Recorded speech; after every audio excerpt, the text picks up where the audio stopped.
Sa panahon ngayon na medyo malamig na yung panahon mga amigo, kailangan din talaga natin alagaan ng ating mga sarili.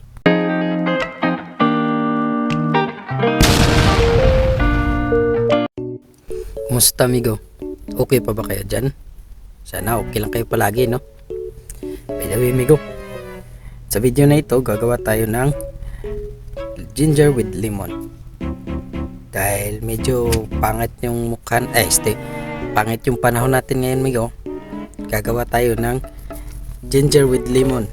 So yun, kung makikita nyo mga amigo, ayan, naghiwa lang tayo ng ginger at saka lemon. Alam niyo mga amigo, mabisa din kasi itong panlaban sa mga sipon, ubo, at kailangan talaga nating iwasan mga amigo na magkasakit, lalo na sa mga kababayan natin ng mga OFW na katulad kong isa ding OFW.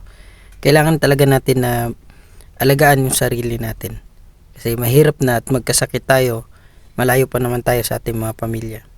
Kaya ayan mga amigo, kumuha na ako ng baso, nilagay ko na yung ginger doon sa baso at ipigain na rin natin yung natin, yung lemon na yan, pipigain natin.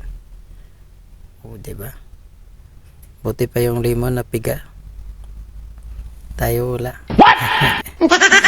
Ayan, piniga lang natin siya ng sakto. Ayan. Mahirap din kasi mga amigo magkasakit dito pagka nasa ibang bansa ka, walang mag-aalaga. At yan na nga mga amigo, ayan. At yun, pinakuluan na rin natin to para masarap yung niya, yung lasa nung ginagawa natin, maluto siya.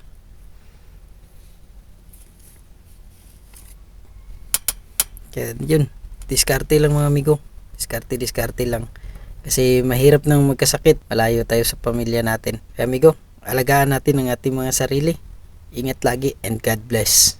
At kung nakabot ka sa dulo ng ating video, sana huwag mong kalimutang mag-like and share at mag-comment ka na rin para malaman natin kung hanggang saan umabot ang ating munting video.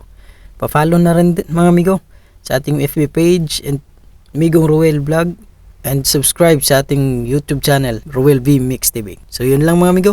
Thank you so much. Stay safe and healthy.